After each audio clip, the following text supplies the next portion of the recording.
Assalamualaikum warahmatullahi wabarakatuh. Perkenalkan, saya atas nama Satriani, Prodi S1 Kebidanan semester 2. Saya merupakan mahasiswi dari Institut Teknologi Kesehatan dan Sains Muhammadiyah Sidrap angkatan tahun 2021.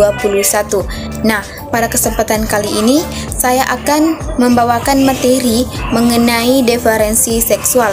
Untuk memahami materi mengenai diferensi seksual, simak video berikut ini. Baiklah, langsung saja kita membahas mengenai diferensi seksual. Terlebih dahulu kita harus mengetahui apa sih itu diferensiasi.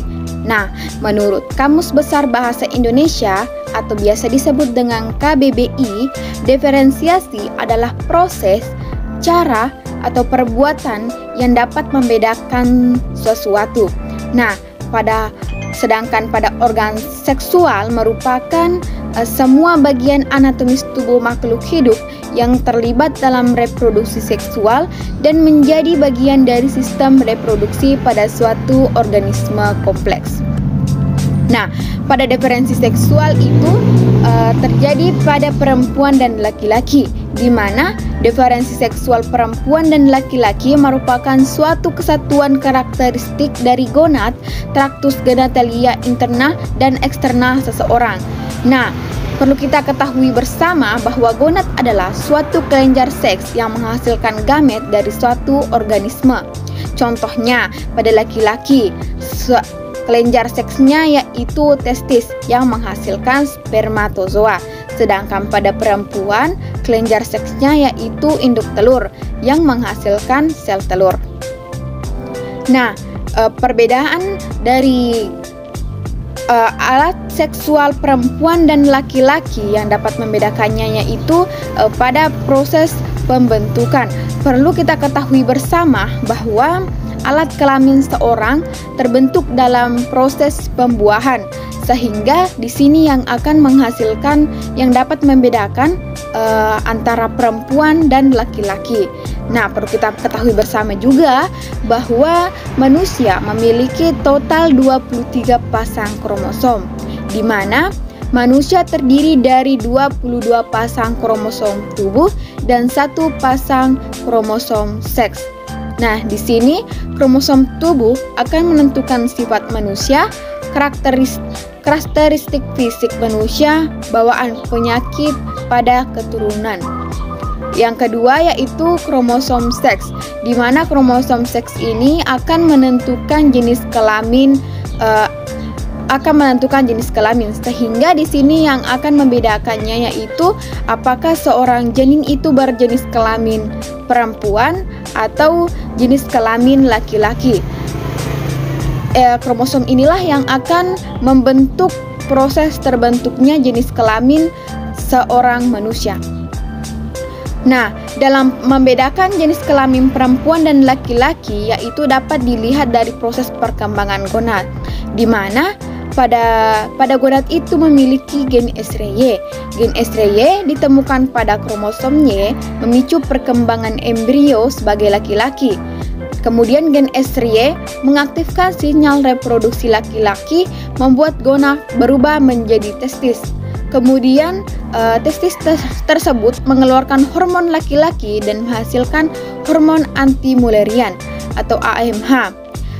AMH testosteron akan menyebabkan lingga mengembangkan penis dan membuat saluran Wolffian berkembang menjadi epididymis, vas deferens, fascicula semilunaris, dan saluran ejakulasi.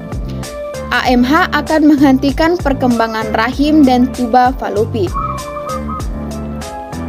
Nah, karena gen Sry tidak hanya umum ditemukan pada laki-laki, maka gonad akan berubah menjadi ovarium tanpa testosteron dan AMH. Organ kewanitaan akan berkembang. Ini merupakan gambar alat reproduksi laki-laki dan alat reproduksi wanita. Nah, setelah dilihat bahwa alat reproduksi laki-laki yang dapat membedakannya yaitu dari fungsinya dan bentuknya. mulai dari bentuk luar dan bentuk alat reproduksi eksterna maupun alat reproduksi interna, atau alat reproduksi bagian dalam dan alat reproduksi bagian luar. Reproduksi wanita dengan alat reproduksi laki-laki ketika dilihat sekilas bentuknya sama, namun ketika dipelajari lebih lanjut, alat reproduksi laki-laki dan alat reproduksi wanita itu memiliki ternyata sangat berbeda. Gangguan seksual biasanya juga disebut dengan intraks atau biasa disebut disorders of sexual development atau DSD. Intersex adalah kondisi di mana seorang dilahirkan dengan anatomi reproduksi atau seksual yang tampak tidak sesuai dengan definisi khas wanita atau pria. Misalnya, yang pertama yaitu seorang dilahirkan dengan tampilan luar yang tampak seperti perempuan tetapi dalamnya sebagian besar laki-laki. Contoh artis yaitu Aming, di mana dia itu merupakan seorang laki-laki namun memiliki sifat atau karakteristik yang mirip dengan perempuan. Kemudian yang kedua yaitu seorang dilahirkan dengan alat kelamin yang menunjukkan diri laki-laki dan perempuan atau tidak jelas. Contohnya seperti ada seseorang yang dilahirkan dengan memiliki alat kelamin dua, atau dia memiliki alat kelamin perempuan dan alat kelamin laki-laki. Contoh kasusnya seperti yang kemarin viral yang Tiara, dia memiliki dua alat jenis kelamin, yang dimana dia memiliki alat kelamin laki-laki dan kelamin perempuan. Nah, penyakit ini kelainan ini dapat diobati atau alat kelaminnya bisa dihilangkan satu ketika si anak ini yang memiliki dua jenis alat kelamin laki-laki dan perempuan bisa diperbaiki ketika sudah besar, ketika dia sudah menunjukkan karakteristiknya atau sifat-sifatnya, apakah dominan kepada laki-laki atau dominan perempuan. Jika si anak tersebut dominan ke perempuan, maka alat kelamin laki-lakinya akan dihilangkan.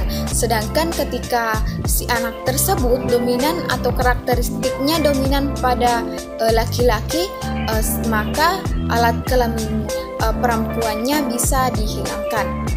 Nah, yang ketiga yaitu seorang dilahirkan dengan genitalia yang berpola sehingga beberapa selnya memiliki kromosom X dan beberapa diantaranya memiliki XY atau memiliki kombinasi kromosom seperti XXY, tidak XY atau tidak XX. Nah, contohnya seperti pada perempuan yang memiliki karakter fisik yang mirip dengan laki-laki. Begitu pula sebaliknya. Itulah presentasi materi dari saya yang mengenai diferensi seksual. Semoga bermanfaat untuk kita semua.